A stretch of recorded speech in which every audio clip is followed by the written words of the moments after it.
Insta360 shamelessly have been asking, requesting, suggesting content creators to hide that they are sponsored by Insta360. According to Aaron, Insta360 said, "Would you be comfortable in featuring the product without mentioning we are the sponsor, since it would be more trustworthy and organic?" Trustworthy and organic. I understand the organic part because people, of course, don't want to watch ads. So when they see hashtag ad, they will pass it. That's the thing with the sponsored videos. But making it trustworthy and calling it trustworthy and organic is on another level, because fun fact, non-disclosing your sponsor is fucking illegal. I think this is the first time I said fuck on this channel, and this totally deserved it. I don't know where else it's illegal in. It's illegal in US, and Erin is a New York City photographer, so she is in US. Why do I bring this up? Because it's not just Erin. Insta360 has lost their minds.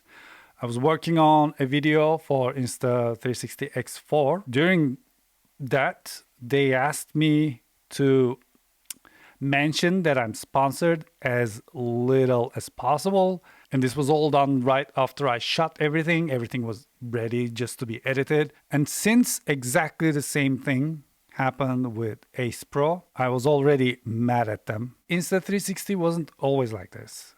Actually, when we first started working together, the first email they sent to me says how much they like because I am an honest creator.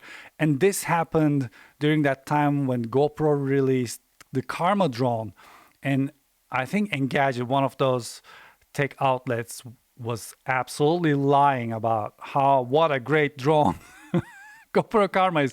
Now it sounds funny, isn't it? Now it's funny because, you know, back then it was only me and Justine who was telling the drone was garbage. I had a video that was entirely dedicated to what a terrible drone that is, and that got a lot of attention. Later on, DJI invited me as a speaker during CES, and I was there.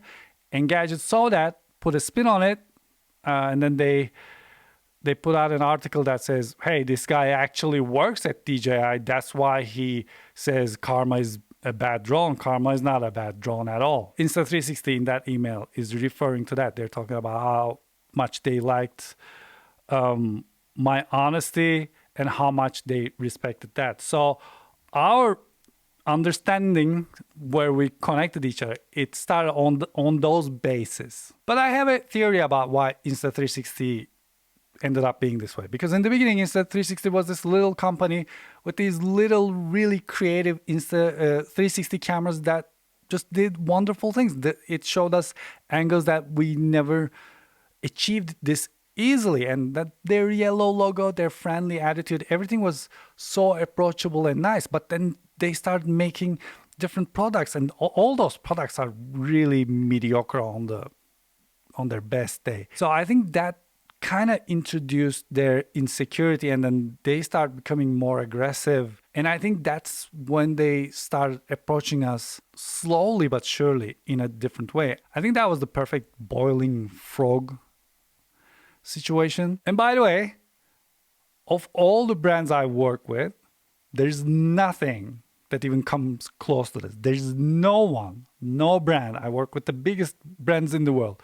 No one even tells me what I can or cannot say, do or do not in my video. Nothing sketchy, nothing ugly gets requested ever. No one even implies it. It is so good, and I love them so much. I'm saying this because the crazier Insta360 started getting, I found myself texting the other people saying, you know what? I love working with you. I love working with you. Thanks so much for being great. And I think with Ace Pro, they lost their minds. First of all, I got the Ace Pro for the review. They lied to me about the minimum focus distance. They said it is 14 inches, which is 35.56 centimeters. It is not. It is not at all. But if you're a person who just reads specs on the camera and does a showcase and moves along, you're going to get into trouble. As I was working on the X4 video, I got a message that says, can we only subtly mention the sponsored by portion?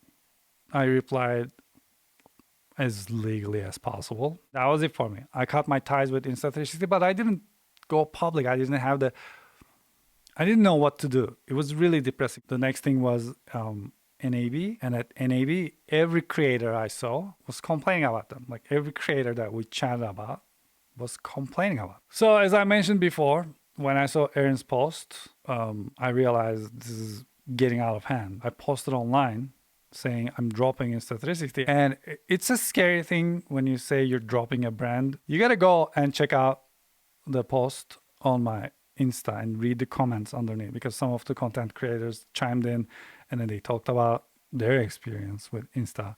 I also got some DMs, which I'm not gonna share, which shows that they demanded the same thing. Some of the content creators dropped Insta360. Some of them dropped after my post. Some of them already dropped, just like I did. I think X4 did, was a tipping point. If you are a content creator, never,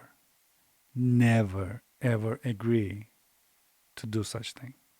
You don't work for the company. You know how we get comments sometimes? Oh yeah, she doesn't criticize the product because then the company will. That's not how it works. If you criticize the things that are actually wrong with the product, the company actually takes that as a feedback, and the audience trusts you more. The company knows that you know what you're saying, so they trust you more too. There's no world where a company wants you to shill on a product, except for the insecure ones. Let me put it that way. You have to draw the line. You have to stand up for yourself. While I was really suffering with Insta360, I asked my sister, who works as a digital marketer, what I should do in this situation. And she said something that I probably will not ever forget, and you should totally put this in your hard drive. She said, you have to ask yourself if a company brings at least one of these three things. 1, does it bring prestige? 2, does it bring other companies? And 3, does it pay well? When we talk about Insta360, it doesn't check any of these boxes. So also now that we know, they have been going around asking people not to reveal the sponsorship. How can you trust anything from Insta360? How can you trust anything? How do you know what is what? I have to drop them. I have to get rid of them, because I can't. If this happens, I will not be able to sleep. If you're a content creator that shares same issues, speak up. This is no time to be shy. We got to talk about this. It's time this thing stops. We are the bridge between the product and the consumer. We have to do our part, and it shouldn't be controlled at all. That's not how my job works. If you're a consumer that likes independent content, drop a comment, hit the like button. I don't like begging for this stuff, but show some interaction on this video so it goes places. You can share it, do your thing, internet. And before I leave, this is my message to Insta360's CEO, JK. You need to do better. The only person not doing their job is you. I'm out.